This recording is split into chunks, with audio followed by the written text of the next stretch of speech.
vamos lá. Hoje eu vou dar continuidade com a nossa aula da semana passada. Eu comentei com as meninas antes, acho que nem todo mundo pegou, mas é um conteúdo um pouquinho mais extenso também. E eu não quero, enfim, ultrapassar o nosso tempo limite por causa dos compromissos de cada um. Mas eu vou seguindo, e a última aula, como nós tínhamos no cronograma, era mais uma conversa, uma devolutiva. Mas qualquer coisa a gente utiliza ela daí para finalizar, tá? Eu vou seguir com o nosso roteiro normal, tá? Hoje a gente vai conversar um pouco sobre a pesquisa de figurino, entender mais ou menos como funciona essa questão dos personagens, a ligação deles com as cores, com os materiais e texturas, tá? É, aqui tem só o nosso cronogramazinho pra gente fazer o check. E a gente inicia entendendo o que é o personagem. Quando eu tento ser sempre bem neutro, tanto para dança quanto para teatro, tá? Eu inclusive peço desculpas, eu sou da dança, então eu acabo sempre pegando o referencial da dança.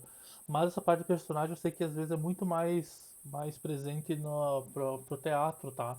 Então, eu sei que lá nos referenciais eu botei bastante coisa de dança, então já adianto as desculpas, tá?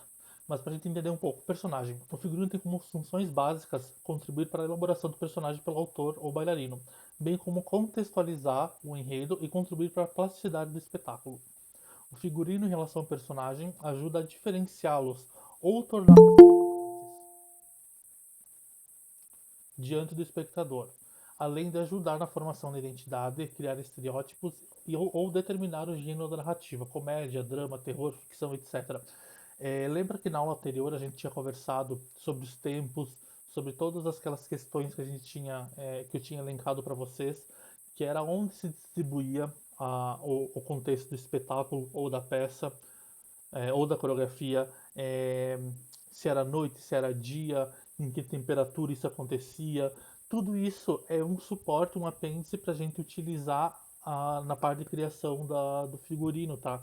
Isso acaba contribuindo diretamente para as escolhas que a gente vai fazer, para as escolhas que a gente vai fazer na parte do figurino, tá? A roupa é capaz de transmitir não somente o conteúdo manifestado, mas sim aspectos latentes da personalidade da pessoa, inferidos de acordo com sua apresentação. Esses signos é que são responsáveis pelo adequado delineamento do perfil psicológico do personagem, se esta é arrogante, simplória, narcisista, agressiva, etc. Aqui a gente entra muito na silhueta, principalmente, e também no uso de cores, tá? A gente vai ver depois alguns exemplos para vocês de como as cores passam esses sentimentos pra gente e, na verdade, auxiliam na construção desse personagem, dessa narrativa, tá? A criação de um papel passa por algumas etapas que devem ser levadas em consideração no processo de construção do personagem: reconhecimento, vivência, emoção, encarnação e persuasão. Quando eu coloco aqui a encarnação, de um sinônimo muito comum que a gente usa. Ah, é porque ele encarnou o personagem, né? É essa a utilização da palavra da encarnação. É quando a pessoa entende a importância desse personagem realmente faz parte dele, né? Só pra gente entender aqui um pouquinho. A gente tinha conversado também no início do processo de como funciona a criação do figurino. E como ele faz parte da, dos processos, né? Que ele pode entrar na primeira parte, né? Como, como a inspiração principal para todo o espetáculo ou peça. Ele pode entrar como um processo de criação, né? Ou ele entra no final realmente como um suporte para tudo isso, né? Para embasar toda a temática que está acontecendo. É, isso entra principalmente, além das cores, a questão de como a gente tem alguns padrões estabelecidos de signos com a gente. Eu vou colocar aqui agora, é um exemplo bem simples para a gente entender.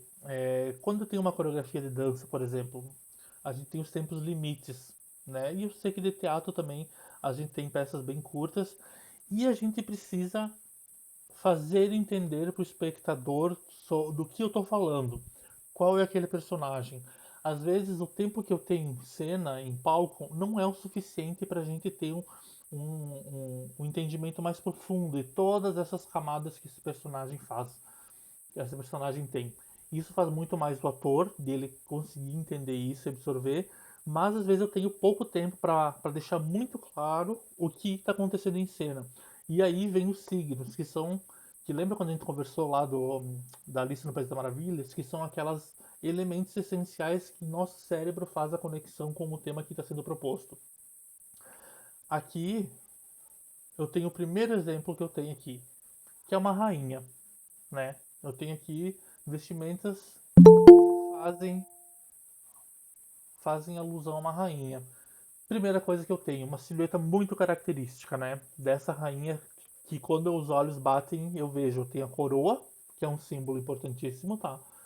A coroa faz essa ligação, eu tenho o cetro, que são elementos cênicos, né? São adornos cênicos. Tenho essa silhueta super marcada, tenho essa capa.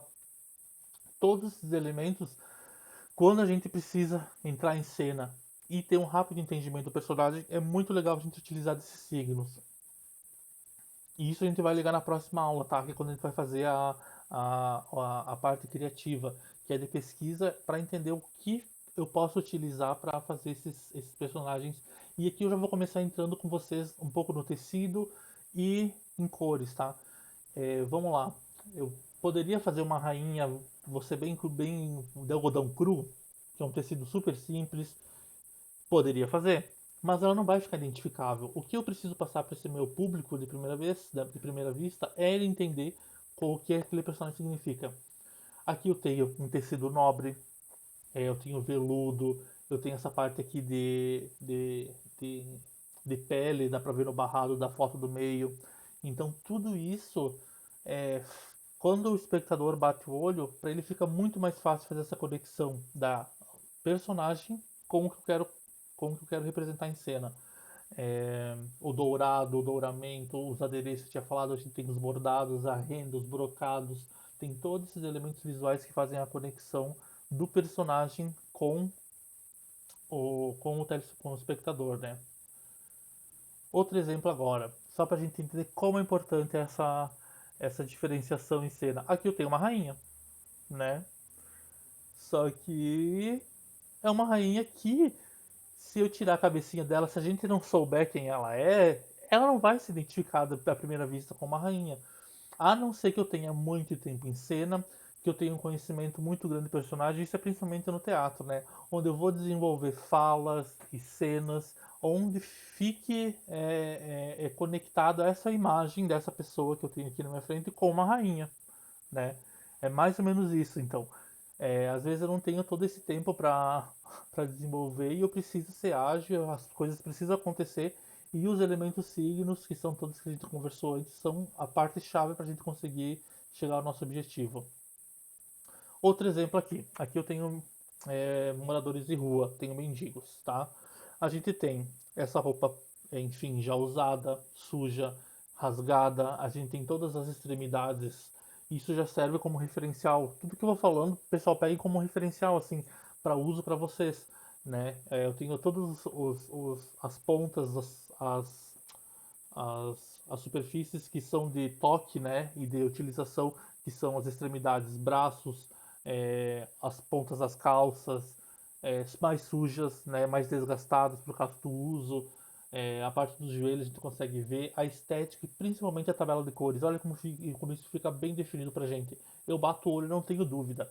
Essa é um figurino pronto para falar com o espectador e deixar bem claro, olha, eu sou morador de rua, sou, né, um mendigo. É esse objetivo super claro, simples.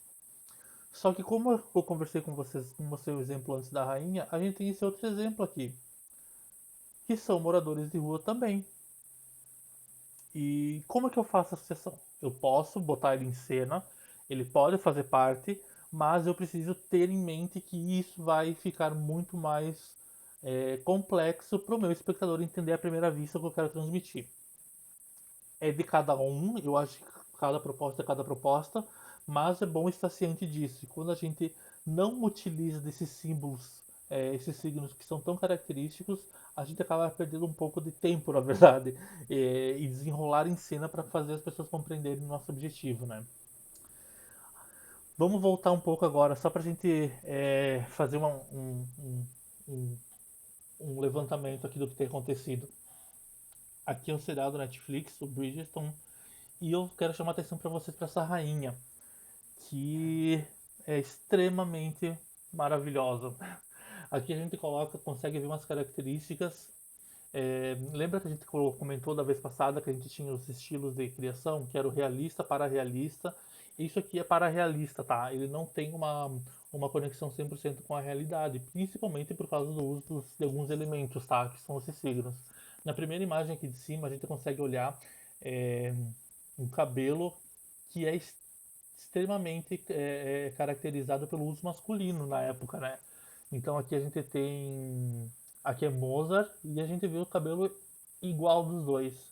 A vestimenta característica, mas o cabelo a gente já tem esse referencial bem interessante.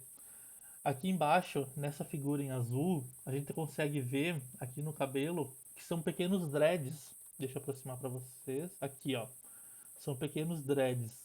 Então é utilizado para fazer essa representatividade dessa rainha negra. E aqui o Black Power, que é incrível, assim, como eles conseguiram fazer essa conexão muito legal da etnia da própria atriz com o personagem dela e o cabelo Black Power. E aqui tem ainda uma escovinha, que é o que eles utilizam, sabe, para deixar o cabelo certinho. E a vestimenta é extremamente tradicional, mas com esses elementos que dão característica. Eu consigo identificar que é uma rainha, mas mesmo assim fica muito interessante essas camadas que eles colocam para o nosso entendimento. Aqui, ó, tem mais umas imagens, eu achei muito legal colocar, e principalmente chamar atenção para essa personagem aqui do meio, ó. E como as cores já começam a fazer o trabalho delas, né? Que é de identificar e dar vida a esses personagens, né? Vamos lá, vamos começar com essa aqui então, depois eu vou para essa personagem do meio que eu gostei bastante. Aqui eu tenho um vestido todo bordado, todo estampado, colorido. E em contraponto, eu tenho essa outra personagem aqui, que tá toda sóbria, com uma cor, um tom pastel. E aqui eu já consigo identificar, por mais que seja apenas por uma imagem, como deve ser a personalidade dessas duas personagens, né? Essa aqui deve ser, enfim, muito mais extrovertida, só pela ousadia da cor, olha a luva colorida. E essa aqui deve ser um pouco mais calma, serena. E é esse o objetivo, principalmente do uso das cores e das estampas nesses elementos. É dar o suporte pra gente, espectador, entender também sobre a personalidade desses personagens. E essa personagem aqui do meio, que é uma vestimenta super característica masculina, né? Eu tenho a cartola de lado, tem esse decote aqui, que é essa gola alta, que é uma característica. O cetro, não é um cetro, na verdade, é uma bengala, né? Então, assim, é uma vestimenta super estilizada, pelo menos na época não existia isso, e utilizada por uma mulher. Aqui também tem as personagens, super interessante também o uso principalmente dos cabelos. Eu não tenho, não sei qual é o período que isso acontece, mas não é tão característico, principalmente esse com as tranças na frente da testa aqui. Então, eles fazem sempre essa releitura bem legal. E uma coisa importante, principalmente quando a gente faz para os coreógrafos, professores de dança que coreografam os alunos, e para o pessoal do teatro vai entender mais do que eu sobre isso, tá? Que é a criação da gênese do personagem. A gênese do personagem é o quê? É toda e qualquer informação que a gente possa utilizar para a construção desse personagem. É, e para os professores de dança, para os coreógrafos, é toda a informação que eu posso passar para os meus alunos e para os bailarinos para eles fazerem o entendimento da proposta coreográfica para ver o que vai acontecer em cena. É, isso vai muito de professor a professor, de coreógrafo para coreógrafo, mas tudo isso influencia principalmente no uso em cena de expressões faciais, da construção do personagem de cada um, da construção corporal, né? E principalmente do figurino também, e qual é a mensagem que isso tudo quer passar, tá? Eu vou botar aqui para vocês alguns exemplos, que é a pesquisa do personagem para essa gênese dele. Basicamente o conhecimento amplo desse personagem inicia desde a idade, nome, a situação financeira. Isso eu vou pegar um pouco mais pro teatro, tá? Aonde vive, a região, o sotaque, a postura, cores preferidas, texturas, cheiros, estilo musical, o que ele veste e um animal que seja próximo. Todas as informações às vezes parecem meio perdidas, mas quando eu vamos lá, começando por assim, nome, idade, é o básico do personagem. Situação financeira, aí eu já começo a definir qual vai ser o tipo de investimento que eu vou dar para ele, né? É, a situação financeira implica diretamente no que ele poderia pagar para vestir. Então aí eu já tenho uma definitiva bem legal do que eu vou fazer de figurino. Aonde vive já faz uma definição legal do estilo de roupa, né? A gente sabe que tem diferenciações, principalmente no nosso país que é tão grande, é muito visível hoje em dia a diferença de vestimento das regiões. O sotaque, que faz parte da construção do personagem, né? A postura, que é essa parte corporal, de identificação da corporeidade desse, desse personagem. As cores preferidas, nem sempre isso é muito definido, tá? Principalmente cores preferidas, texturas. Mas isso faz parte, pode ser um processo de criação entre o ator e o diretor, tá? De imaginar esse personagem como ele fazeria utilização de cores e texturas. E isso tudo é elemento extra para o figurinista, para a pessoa que vai criar o figurino. Aí você já tem enfim, um recorte delimitativo de elementos que é o que a gente precisa basicamente para fazer esse uso, né? Ali a situação financeira, cores preferidas, texturas, o cheiro ajuda muito para a gente entender também é, quando eu vejo um couro, um tecido, um couro, eu sei o cheiro daquele couro, né? Quando eu vejo, por exemplo, um casaco pesado, de lã batida, aquele que eu acabei de tirar do armário, isso me lembra, por exemplo, cheiro de naftalina. É esses cheiros que ajudam a compor também, principalmente para o imaginário do ator ou do bailarino que vai estar compondo aquele personagem, né? O estilo musical ajuda muito também, que basicamente é o que vai ser utilizado em cena como trilha ou como coreografia. O que veste é uma discussão depois também entre o diretor, é, ator e o figurinista. E um animal que seja próximo é muito legal, principalmente para a corporeidade, para a gente entender como é a personalidade dele.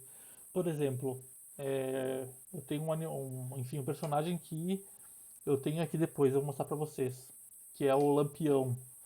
O Lampião me lembra um animal selvagem, extremamente arisco, que não tem contato com humanos.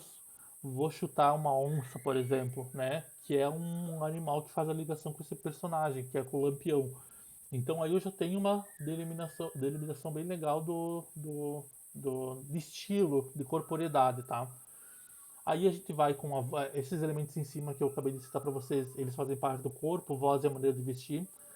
E é muito legal, principalmente para o teatro, fazer com que o ator faça como se fosse uma escrita, uma carta em primeira pessoa mesmo, explicando o personagem em primeira pessoa. Eu sou o Lampião, eu moro em tal lugar, minha roupa preferida é tal, minha cor preferida é tal. Isso faz toda parte do processo e principalmente para quem faz parte de dança é entender o que é essa coreografia. Eu faço parte dessa coreografia. O que eu sou nessa coreografia?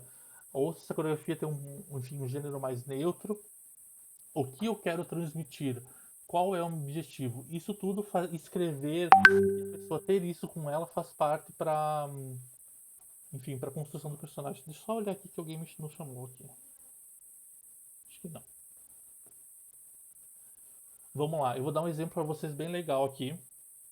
É, de como a gente faz essa leitura. Isso é uma leitura minha, tá, pessoal? Que eu vou fazer desse figurino. Eu não tenho informação nenhuma sobre isso. Eu botei aqui O Céu da Boca, que é o nome do espetáculo, que é a Casara Companhia de Dança, e o coreógrafo é o Henrique Rodovalho. O que eu peguei de release é isso aqui que eu vou ler para vocês. Os temas da existência humana, criando paralelos entre o céu como um lugar ideal, mas inatingível, e a boca, metáfora para a realidade palpável. Então é o céu, lá em cima, o céu azul, da boca, que é uma realidade que está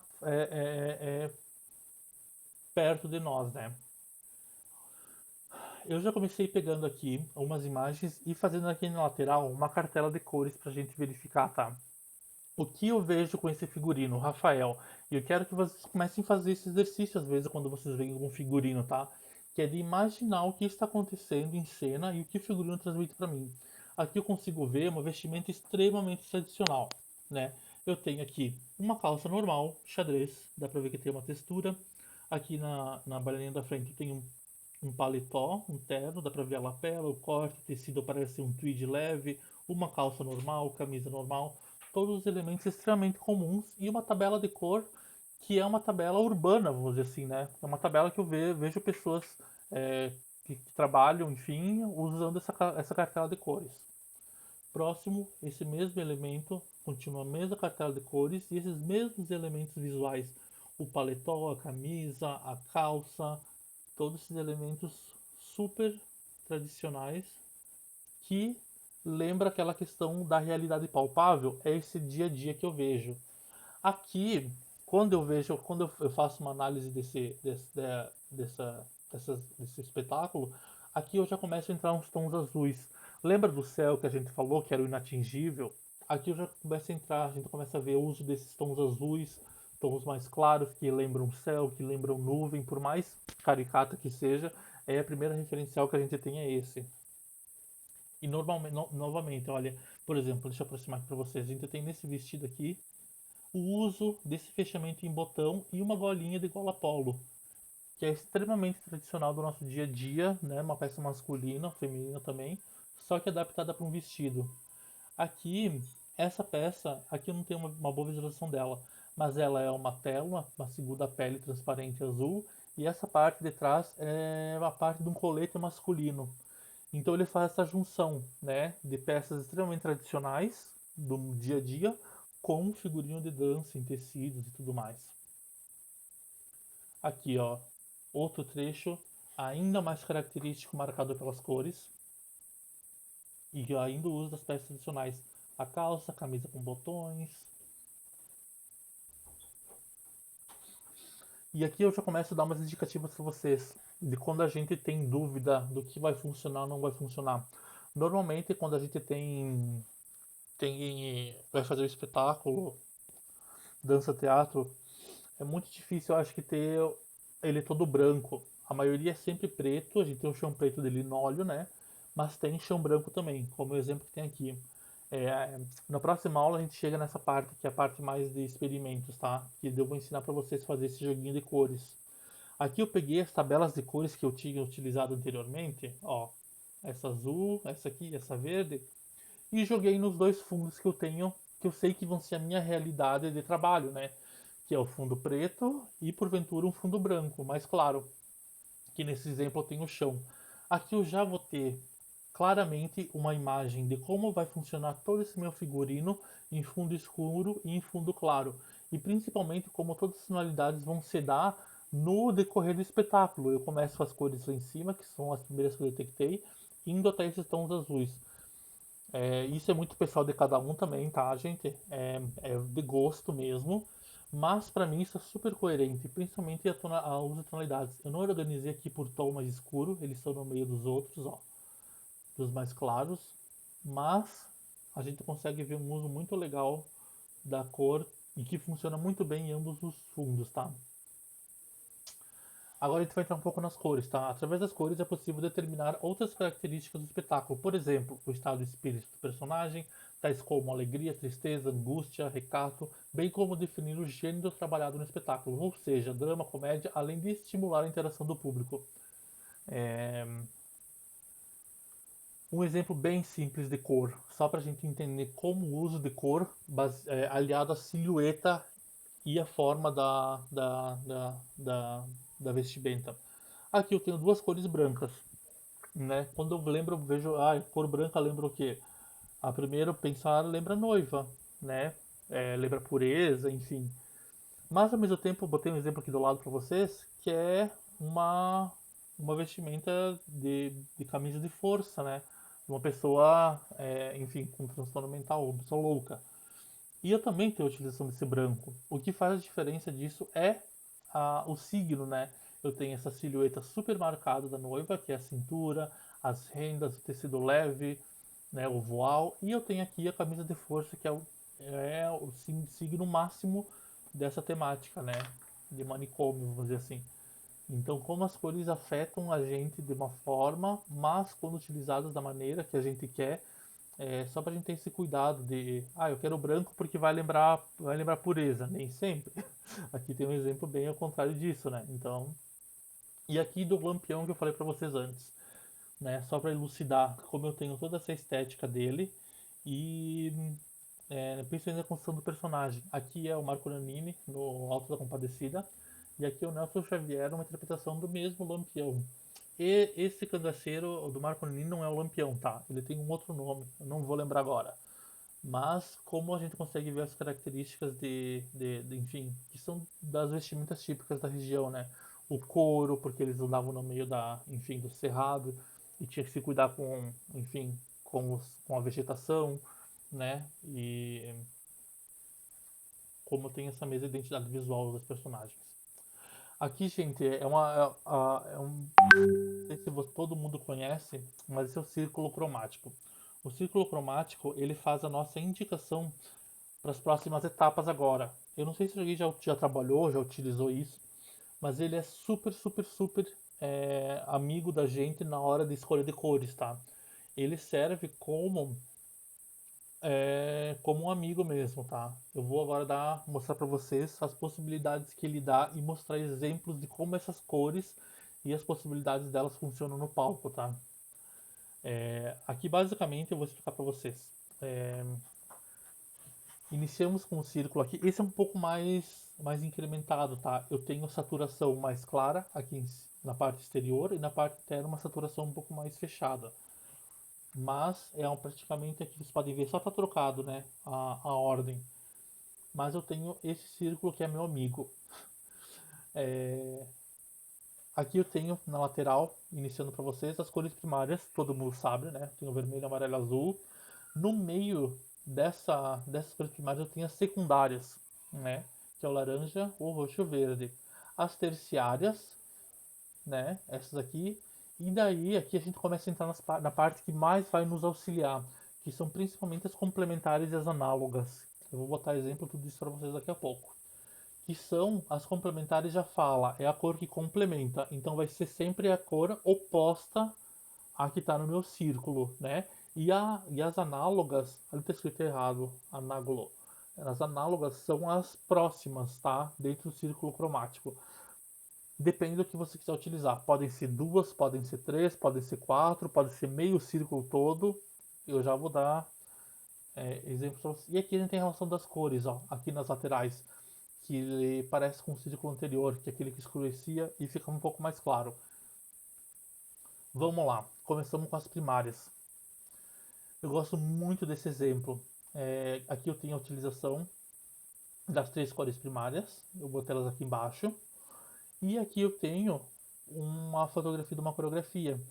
E o mais legal desse figurino é a utilização de um artista plástico. Aqui eu tenho Pierre Mondrian, que foi um artista que viveu de 1880 a 1950, se não me engano. Então ele faleceu bem no início dos anos 60. E a gente consegue ver essa estética utilizada. É a obra dele, nua e crua, utilizada no figurino, né? As cores primárias. E como essa estética fica mais fácil quando tem esses referenciais, né?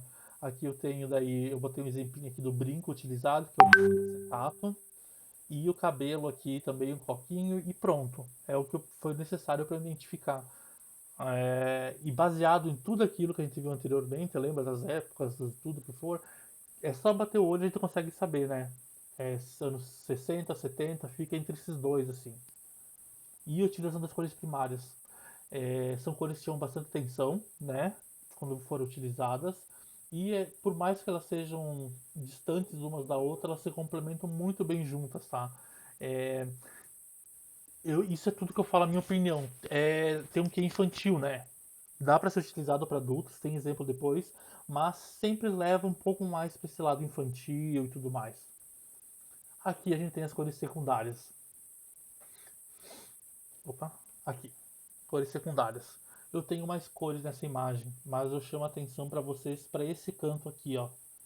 Esse canto direito, onde eu tenho essa mulher com esse vestido laranja, o homem com a calça verde e logo atrás um bailarino com um tom roxo aqui no fundo.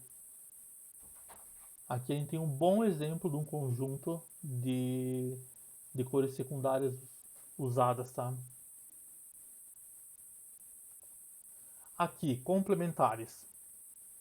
Lembra que eu falei? Era sempre o oposto do meu círculo cromático. Ah, eu tenho dúvida no que vai ficar bom e tudo mais. Vai nos complementares. Dica pessoal, tá? Complementar é muito legal para você fazer detalhes. Por exemplo, quero usar um paletó verde, faz todo o viés dele na cor verde, na cor vermelha, tá? Ou eu faço um bolso na cor vermelha, ou utilizo os botões na cor vermelha. Essa é uma cor muito legal para você fazer, como diz, o complemento, tá? Desse figurino. Ele é muito bacana por causa disso. Vou, ah, vamos lá, vou pensar numa bailarina aqui para vocês. Tem uma bailarina toda em roxa, né? Toda em roxa. Por que eu não faço o interior dessa saia para quando ela se movimentar aparecer o amarelo embaixo ou o laranja ali, né? Eu tenho roxo e lilás, pode ser essas duas cores ali. Vamos pegar o roxo aqui, essa aqui, ó. Faço uma bailarina toda roxa e o interior dela eu faço, né, a parte de baixo da saia toda em amarelo. São cores que realmente, na minha opinião, em menor quantidade complementam muito bem. Aqui a gente tem esses dois exemplos na frente, né? O roxo e o amarelo, esses dois bailarinos. A gente vê o contraste deles. Aqui a gente tem um exemplo bem legal de análogas. Lembra que eu falei para vocês que não tinha muitas quantidades, limite de uso? Aqui eu tenho, pelo que eu identifiquei aqui, eu tenho quase meio círculo cromático utilizado. Olha, todos os tons, a parte de baixo diferente, mas a gente consegue ver essa unidade visual bem legal com o uso das cores análogas. Está em dúvida? Quer fazer um figurino que tenha mais camadas de cores, mas não quer arriscar muito? Pega o círculo na mão, olha, escolhe aqui o que você prefere de cor, né? Por exemplo, eu gosto desse azul aqui, né? Puxa duas para cima, puxa duas para baixo, pronto. Eu tenho uma tabela de cor bem coerente que não vai me dar problema, principalmente de saber se vai ou não vai funcionar no palco. Aqui eu tenho um exemplo muito legal onde faz a utilização de todas as cores, tá? Aqui eu tenho as três primeiras primárias, até aqui pega a primária, e aqui eu já tenho a secundária, tem o verde, tem o roxo. Como eu disse anteriormente, funciona muito bem para criança, para infantil, mas para adulto também fica muito bom. A gente consegue ver nessa imagem. Aqui também eu tenho, enfim, é, uma enxurrada de uso de cores, tá? Aqui esse é um exemplo bem bacana do uso do círculo cromático sem limites, né? A gente consegue olhar um cuidado de uso de cores individual nos personagens. É uma coisa que não dá para se medir até não colocar todo mundo em palco, tá? Tu consegue fazer simulação, consegue ter uma ideia, mas isso só acontece quando chega no palco. Daí vai do iluminador, do cenário, né, de todos os outros elementos, fazer esse equilíbrio necessário para tudo funcionar em cena. Ah, quando eu falo da saturação, aqui tem um exemplo bem bacana, que é quando eu esqueço aquele meio super saturado que eu tenho do meu círculo e uso somente as externas, tá? É muito difícil dar errado também. Aqui eu tenho um exemplo bem legal, que são análogas também, mas com uma saturação baixa. Eu tenho aqui o laranja, um rosa e é quase que um lilás essa corzinha aqui, ó. Então eu pego exatamente o lilás aqui até o tom laranja. Esse é meu cantinho aqui de cores, só que com uma saturação bem baixa. Aqui eu tenho os dois extremos, saturação alta e saturação baixa e tons neutros. Tá em dúvida também do que fazer, não tem muita segurança e vai nos tons neutros. Quando eu chego aqui no meio, eu vou aproximar para vocês, eu consigo enxergar, ó, eu tenho aqui os marrons, beges, que são provenientes daquela minha cartela de cor. E aqui, no parte externa, eu tenho amarelos, beges, os caques, que fazem parte desse figurino. Não tem muito erro também, tá? Quando você faz esse contraponto do externo com o interno. Aqui outro exemplo. Aqui tem um pouco mais saturado, né? Tá bem visível que tem umas cores mais escuras. Mas eu tenho essa cor, por exemplo, que está na parte do círculo cromático externo. Então também não tem problema. E aqui eu pego, vamos dizer, ó, eu pego aqui do vermelho, né? Do vermelho e vou até o amarelo. Eu tenho 3 cores só, que são aquelas análogas, que são uma do ladinho da outra. Aqui um exemplo muito legal, vou mostrar duas imagens do mesmo balé e como o cenário influencia na cor do figurino e principalmente na nossa percepção como espectador, tá? Aqui tem o Don Quixote, uma saturação super baixa nesses personagens de trás aqui, né? Eu tenho o vermelho, que é a Kitty, que é a personagem principal. Enfim, ela é espanhola, então nada mais do que o vestido vermelho para identificar ela. E eu tenho aqui um cenário que está acontecendo de dia, obviamente. Agora olhem quando eu vou para essa cena aqui. Olha como muda. É o mesmo figurino. Claro que eu tenho a inserção dos toureiros aqui, que são, né, uma cor bem forte, estão em dourado e vermelho. Mas só pelo cenário ter mudado, aqui eu estou de dia, aqui eu estou de noite. É o mesmo cenário. E olha como muda a minha percepção, o peso que o figurino faz em cena, influenciado pela luz. Vou voltar mais uma vez para vocês verem, olha. E aqui o mesmo figurino, só que numa conotação diferente, que foi aquela que a gente conversou anteriormente, do tempo, a hora que aconteceu o espetáculo. E isso influencia na escolha das nossos figurinos, das cores. Aqui eu tenho um monocromático, tá? Eu deixei bem clarinho aqui só para vocês visualizarem a escolha dos tons azuis. É uma linha, essa também tem dúvida no que fazer, vai no monocromático. Escolhe uma cor e trabalha com essas nuances de saturação que essa cor pode nos proporcionar, que é desde o mais alto até do mais baixo. Não tem erro também. Eu gosto muito desse figurino porque ele tem roupas muito tradicionais que são utilizadas no dia a dia. Tenho camisa, tenho calça, tenho regata, aqui eu tenho um paletó. Só que ele funciona muito bem de modo geral, por causa da escolha das cores, né?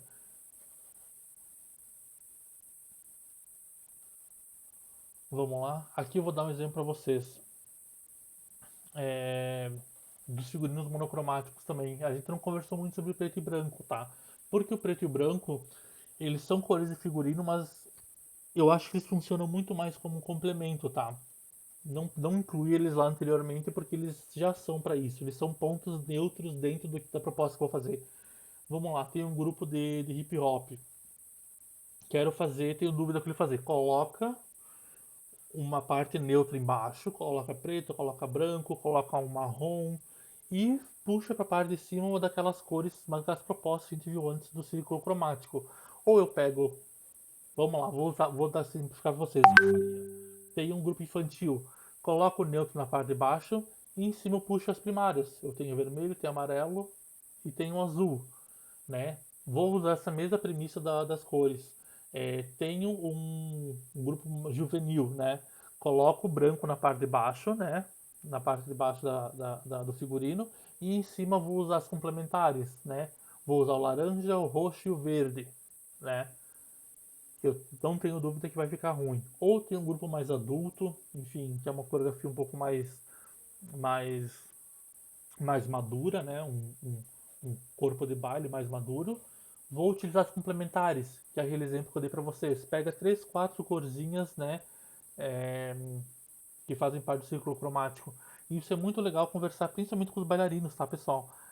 Isso faz parte principalmente da proposta. Mas tem uma proposta que é mais aberta, que você quer que o pessoal do teu bailarino transpasse é, na proposta, conversa com ele. Olha, Júnior, vamos lá. Júnior, o que você gosta de usar como roupa no teu dia a dia? O que você acha que te representaria no palco como figurino?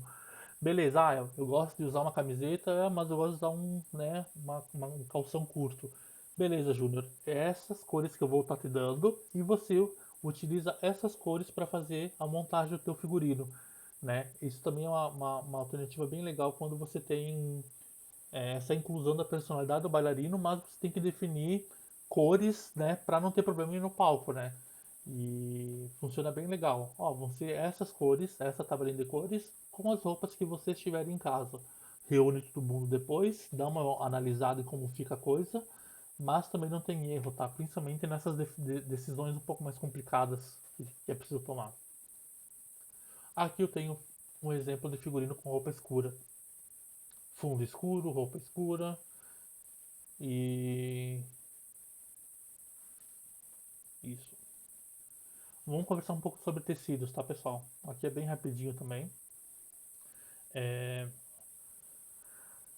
basicamente, lembra quando a gente conversou anteriormente o tecido, como ele influencia o meu personagem, principalmente quando eu tenho pouco tempo para explicar ele para as pessoas que estão assistindo? Aqui entre os tecidos, tá? Quando eu tenho um personagem mais pesado, que está mais carregado de coisas, de vivências, que tem um patamar um pouco mais elevado, são nobres, ou que tem um posto um pouco mais elevado, não tem como eu colocar uma malha, não tem como eu colocar um voal, por exemplo. São tecidos que são muito leves e acabam não fazendo jus e fazendo aquela conexão que o nosso cérebro precisa fazer com o personagem. Tu vai colocar um brim, você vai colocar um veludo, você vai colocar um tecido que seja mais pesado, que traga essa carga que o personagem precisa e principalmente que o ator precisa. Porque nessa hora que o ator coloca o figurino, é a hora que tudo acontece, vamos dizer assim. Porque ensaiar sem o figurino é uma coisa, sem luz, sem estar no teatro. Agora, quando tudo isso acontece ao mesmo tempo, quando você coloca o figurino que você entende que aquele personagem te pertence, a resposta vai ser outra, enfim. Aqui eu vou começar basicamente bem rapidão com o linho, tá? O linho é um tecido natural, ele é muito legal para coisas mais antigas.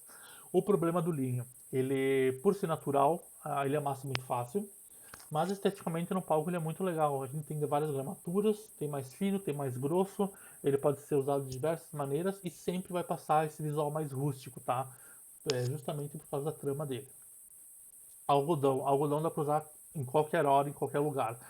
Eu tenho desde o algodão que é o de camiseta, né, a malha, vamos dizer assim, e tenho desde o algodão que é usado para fazer camisa, vestidos e qualquer outra coisa. O bom do algodão, eu tenho vários acabamentos dele, né? Eu tenho que estica, tenho que enfim, um pouco mais encorpado, tenho o algodão cru, inclusive. Então ele é mais fácil de lidar e ele permite, depois eu vou mostrar a imagem para vocês, que é o beneficiamento têxtil, que é você fazer coisas em cima do tecido. Ele é muito mais resistente para isso e para parte de criação, quando você quer uma coisa diferente, ele é um pouco mais, aceita melhor, vamos dizer assim. Aqui a gente tem as fibras artificiais. Gente, hoje em dia, enfim, não tem muito.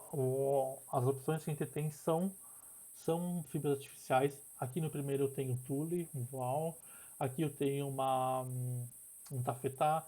Aqui eu tenho. É, a gente fugiu, organza, que é muito utilizado no balé. Aqui eu tenho cetim. Aqui eu tenho uma viscose. Aqui eu tenho cirrê. O cirré é muito legal porque ele representa o couro, né? Ele tem esse acabamento brilhoso, mas ele é elástico. Tem bastante legging é, que é feita com esse material. Então ele é um substituto muito bom para quando você quer figurinos leves, confortáveis, mas que você quer transmitir esse peso no palco, que é o peso que o couro te dá, né? Aqui do lado eu tenho é, um tactel, que é um tecido, enfim, de roupa de ginástica. Aqui eu tenho voal transparente, aqui eu tenho renda e aqui eu tenho veludo. Eu separei proposital isso pra gente entender. Eu só o tafetá tá errado aqui, tá? Ele devia estar aqui embaixo. Mas vocês imaginem, eu trocar esse para esse e esse aqui em cima. Em cima eu tenho todos os tecidos leves, é, mais suaves, que eu consegui imaginar em vários personagens e que tenham mais mobilidade também corporal. E embaixo eu tenho tecidos mais pesados, tá? Eu tenho esse couro, que lembra um couro, tenho esse aqui que é enfim, o tactel, tenho a renda, tenho o veludo, que são tecidos mais pesados, encorpados, que eu também consigo fazer utilização em outros exemplos, mas eles automaticamente, pela estética deles, lembram é, essa divisão, né, de mais leve e mais pesado. Aqui, só para a gente entender como isso funciona. Aqui nessa saia, por exemplo, aqui embaixo eu tenho todo o voal, tá? para dar esse volume. Aqui em cima provavelmente tem um algodão, eu estou chutando isso, né? E, opa, e nesse corpete, com certeza tem um tecido mais rígido, porque eu consigo ver uma estruturação, né? Na parte aqui do menino, com certeza um tecido sintético, porque para mim fazer esse degradê, provavelmente é um poliéster, enfim, sempre essas fibras artificiais são mistas, né? A lycra, que a gente conhece como lycra, o suplex, é sempre esses materiais que são que permitem esse tipo de trabalho em degradê. Inclusive a gente consegue ver a diferença dos degradês aqui, né? Como no material sintético ele fica muito mais vivo do que num outro material, né? Isso provavelmente deve ser um algodão, tá? Vamos lá, eu tenho o mesmo exemplo do figurino anterior aqui. Isso me lembra muito um tafetá, tá, gente? Eu não consigo, não dá pra ter certeza, mas pela, pelo, enfim, pelo shape do tecido, por ele ser mais encorpado. Aqui o mesmo figurino. Aqui com certeza eu tenho uma organza, tá? Eu tenho embaixo o voal para dar estrutura, em cima a organza e aqui em cima um outro tecido ainda sintético leve que dá esse movimento. Para a gente ver como os tecidos utilizados, né, vários no mesmo trabalho, só servem para objetivos diferentes, né? Aqui eu botei um exemplo para vocês da parte de cima, com um tecido que parece muito um cetim, né? Um cetim, uma seda, que traz esse brilho no palco. Essa é uma alternativa muito legal. Na próxima aula a gente vai ver um pouquinho mais de adereços, tá? Que é as ornamentações da superfície, que enfim, lantejoulas, paetês. Mas esse é um exemplo muito legal quando você quer um tecido mais vamos dizer assim, um tecido que chame a atenção no palco, mas não quer botar bordados e elementos. Coloca um tecido mais brilhoso, tá? Ele vai dar esse efeito no palco. A gente consegue ver bem destacado a luz dele. Aqui o que eu falei pra vocês, que é da leveza do tecido, aqui eu consigo ver um figurino super leve, com a parte de baixo a saia em voal. Aqui um exemplo bem legal que eu falei pra vocês, de dois pesos diferentes. Aqui eu tenho o bailarino, extremamente com uma roupa bordada, eu tenho aqui os elementos de renda, uma roupa, um colete por baixo super pesado, e aqui eu tenho uma bailarina com esse tecido super leve que passa leveza pra gente. Então a gente tem os dois pesos na mesma cena. Aqui o exemplo do algodão que eu dei pra vocês antes, tá? Que era do beneficiamento. Aqui eu tenho o famoso, não é exatamente um tie-dye com amarração, tá? Eu considero isso como, enfim, intervenção têxtil, são manchados, né? Que é o tecido natural, vamos dizer assim, de algodão permite para vocês, tá? Nem todo sintético aceita isso. Isso é papo para outro, para outro dia. Mas em tecidos naturais a gente tem uma certeza de conseguir chegar a essa proposta aqui, por exemplo, que o algodão permite e outros tecidos não, tá? Tão facilmente. Aqui eu tenho um figurino bem interessante, que são roupas do dia a dia, tá? Que faz parte daquela construção da gênese do personagem que a gente conversou anteriormente, né? Que é o que um personagem vestiria, o que ele representa. Aqui a gente consegue ver, são pessoas cotidianas, ó. Uma calça jeans, a camisa, esse aqui provavelmente é um paletó, ela tá de vestido, estampado, representa o que precisa representar, que é ela. E aqui outro exemplo bem legal, que é o uso de estampas no palco, né? E a gente consegue ver o positivo e o negativo aqui. Ela com o fundo claro e os elementos escuros, um pouco mais ressaltados, e ele com os elementos um pouco menores, que dá essa impressão de positivo e negativo. E também uma roupa tradicional, né? Uma camisa, calça e ela um vestido. Aqui eu vou botar uns exemplos bem rápidos para vocês, tá? Aqui eu tenho esse figurino, que como funciona a diferenciação, um fundo igual, né? Que eu falo do fundo neutro, que é a roupa igual para todas as bailarinas.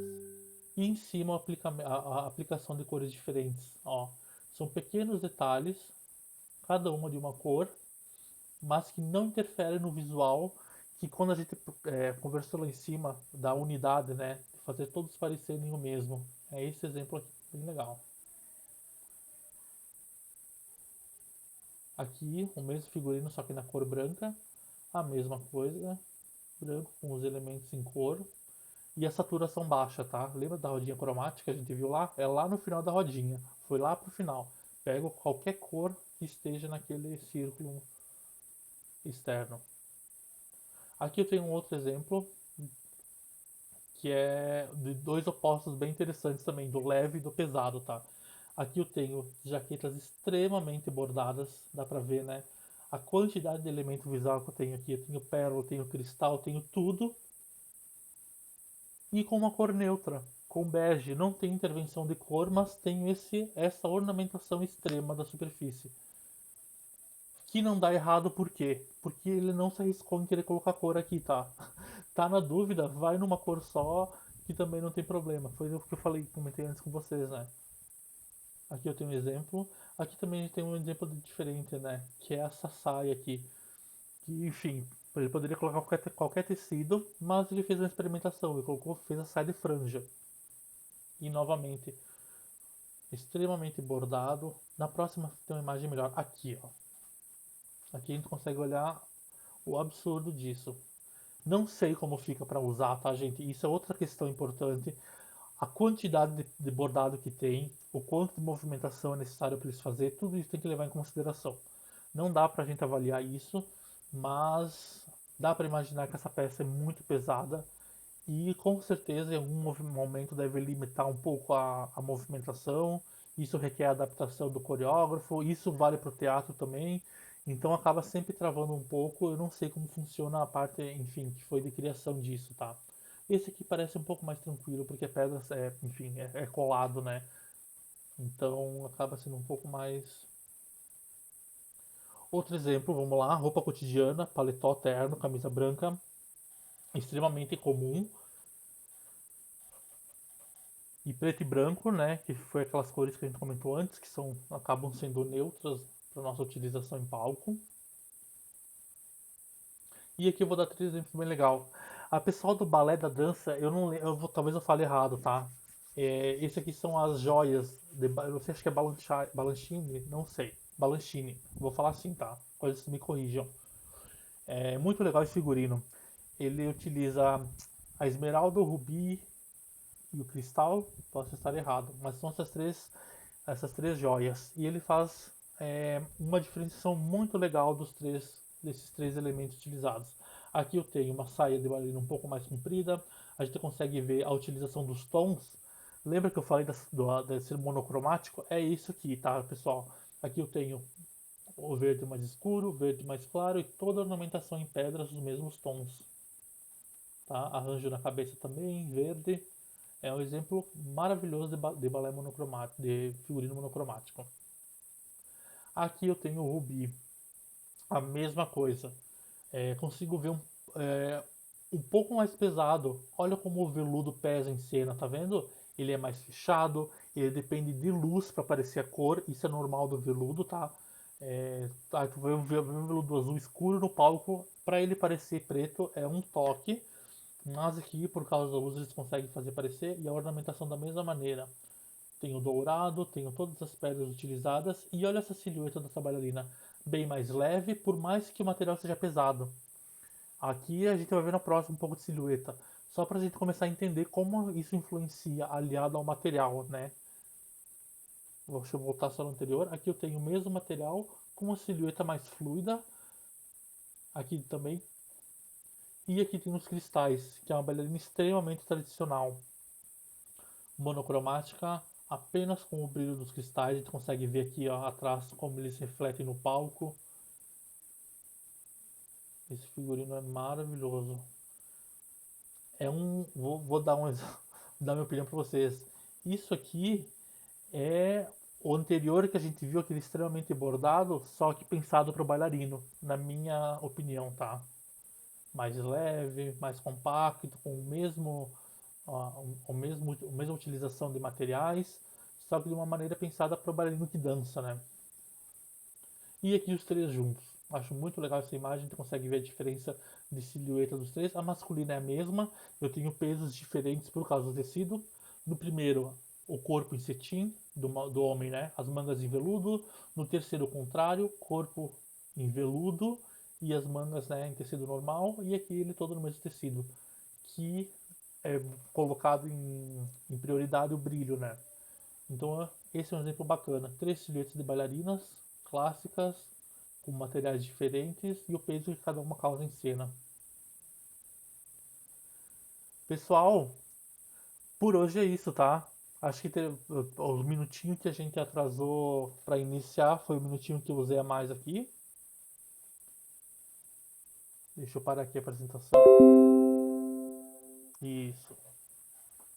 Deixa eu só voltar aqui. Aí. Beleza, pessoal? Alguém tem alguma dúvida? Deu para ficar compreendido para vocês? Eu vou enviar para vocês depois o círculo cromático lá no grupo, tá? Para vocês terem para vocês terem para vocês, que eu acho legal, né? E para vocês começarem a olhar para ele quando olhar as coisas que aparecem para vocês, pode olhar em coisas de novela, em filme, em série, para você começar a ver essa utilização das cores e como elas funcionam e afetam a gente. Pode ser? Alguém